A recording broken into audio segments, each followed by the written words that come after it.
Que pensez-vous de la Bible? C'est une question de Kevin. C'est les musulmans.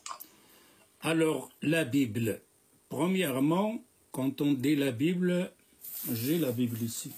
Attends, j'ai la Bible. Ah ben, j'ai la Bible, tiens. Attends, je m'excuse.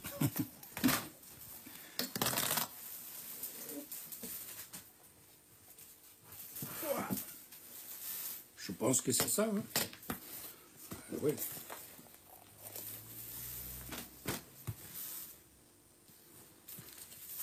La Bible. Ah, j'en ai une dizaine. Là, j'ai 14. 14 Bibles. Ça, c'est la grande. La Bible.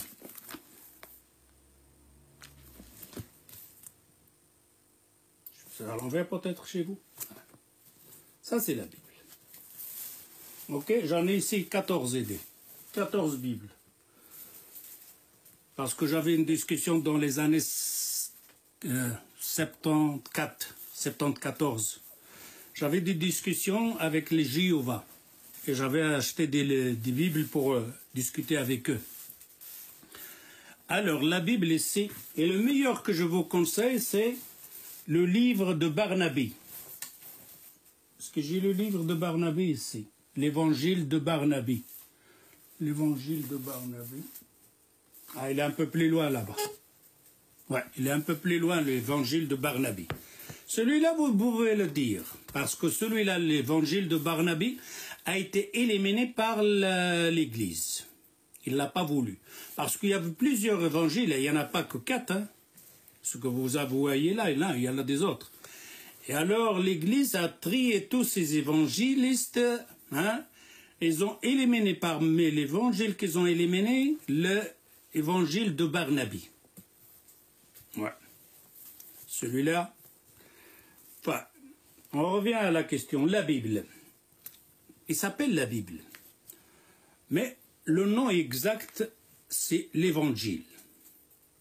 Nous aussi, dans le Coran, on appelle Injil. On appelle l'Injil. Alors, l'Injil, l'Évangile, pourquoi on lui a fait la Bible? D'où ça vient le mot la Bible? Il n'est pas dans le Coran. Il n'est pas dans l'Évangile. Et pourtant, on s'appelle la Bible. Et la question, il est venu poser la question sur la Bible, pas l'Évangile. Pour quelle raison? Parce que la Bible, c'est une bibliothèque.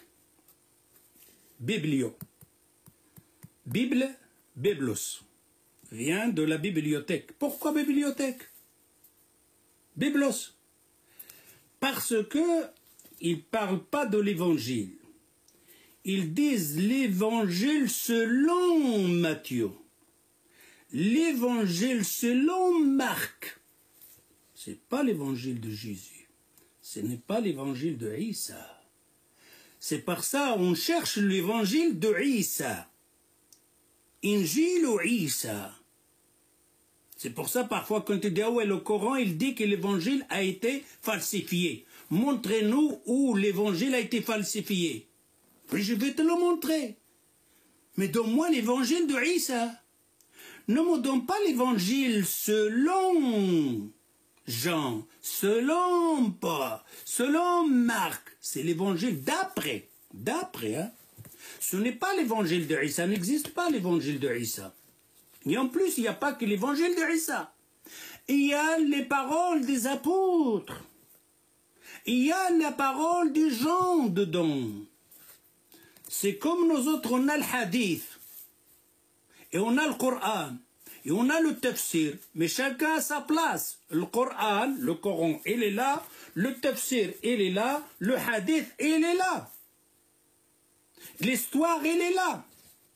La Bible, biblio, et il y a la parole de Jésus dedans. C'est pour ça, nous autres les musulmans, quand ils nous disent, est-ce que l'évangile est la parole de Allah? On ne dit pas oui, mais on ne dit pas non, non plus. Quand un musulman va me poser la question, est-ce que c'est la parole de Allah, l'évangile? Je ne peux pas vous dire oui, et je ne peux pas vous dire non. Pour quelle raison? Parce que si je dis non, ce n'est pas la parole de Allah, Car il y a la parole d'Allah, il y est encore dedans, se trouve dedans. Et si je dis oui est la parole, je fais rentrer la parole des apôtres, la parole des autres personnes, ceux-là qu'ils ont traduit, je le rentre dedans. Je vous dis oui et non, il y a tout dedans, c'est pour ça on l'appelait Biblos, bibliothèque. Et il a regroupé tout, l'histoire, traduction, explication, la parole des apôtres, la parole des autres personnes, et ainsi de suite. Car tu sais combien de gens, ils ont modifié l'évangile. D'ailleurs, même l'Église, parfois, apocryphe, il dit, il y a dans la Bible des phrases qui ne sont pas de l'évangile. Ils appellent des phrases ou des mots apocryphes. Ils les écrivent en rouge. Alors ça, c'est la Bible. Alors la Bible, il y a la parole d'Allah dedans. Il y a la parole de Jésus dedans. Il y a la parole des autres personnes. Ok? Et notre Coran, il nous dit que ça a été falsifié. D'ailleurs, votre Jésus, quand Allah il l'a envoyé pourquoi? Il l'a envoyé pour remettre en ordre les Juifs l'Ancien Testament. Pourquoi? L'Ancien Testament qu'on appelle Torah, le Nouveau Testament qu'on appelle l'Évangile, l'Injil, d'après, selon, car les 4 évangiles. Jésus est venu pour dire aux Juifs que vous avez modifié les paroles de Taurat. Vous avez vu, Jésus le dit, hein? Il dit aux Juifs, l'Ancien Testament, vous l'avez modifié. La pratique que vous faites là, dans vos synagogues, l'Église, n'est pas juste, ne correspond pas à la Taurat. C'est pour ça qu'ils ne l'ont pas accepté. Et il a ramené des autres lois, Jésus. Car Jésus, il a ramené une lettre, là, on appelle ça Rasoul. Il a une lettre aussi. Corrigé, et il a sa lettre, ses lois. Et Mohammed, il est venu pour faire la même chose ce que Jésus a fait avec les Juifs. Pour dire aux chrétiens que vous avez falsifié vous aussi. Ou comme ils ont fait les Juifs. Et après, Allah, il a dit, c'est fini. Il n'y aura plus de prophètes. Et le Coran, il ne peut pas être falsifié. Parce que le Coran, Allah, il l'a fait d'une manière, avant qu'il soit donc dans les pages, il l'a fait dans le cœur des gens.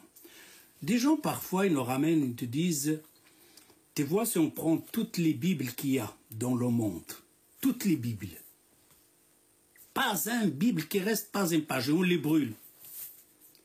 Est-ce qu'ils peuvent écrire une Bible? Ils ne peuvent pas. Comme il était? Ils ne peuvent pas. Par contre, si on prend tout le Coran qui existe dans le monde entier, tout le Coran, toutes les pages de Coran écrites partout, on les passe, on lit. Est-ce qu'on ne peut pas réécrire le Coran? Oui. Pourquoi? Parce qu'il est dans les milliers et des millions et des millions de cœurs. Ils les connaissent par cœur. Au Maroc, on a des milliers d'enfants de 9 ans, ils te récitent le Coran par cœur. Tu prends le Coran, tu lui enlèves une voyelle, tu le donnes à l'enfant au Maroc, de 9 ans, il va te dire il y a une erreur dedans. La voyelle, elle n'est pas à sa place. La voyelle n'est pas à sa place. Impossible de le modifier. D'ailleurs, ils ont essayé certains pays, grands pays. Ils ont inventé, ils ont écrit, ils ont propagé un livre qui avait changé certains versets. Ça a été vite remarqué. Le Coran est modifié. Ce n'est pas le vrai. Pourquoi? Parce que les millions qui le connaissent par cœur, ils te le récitent par cœur. Qui va un enfant au Maroc, tu lui dis, écris-moi le Coran, il va te l'écrire, tu vas le comparer avec le Coran qui se voit en Amérique, tu vas le trouver la même chose. A voyelle, point.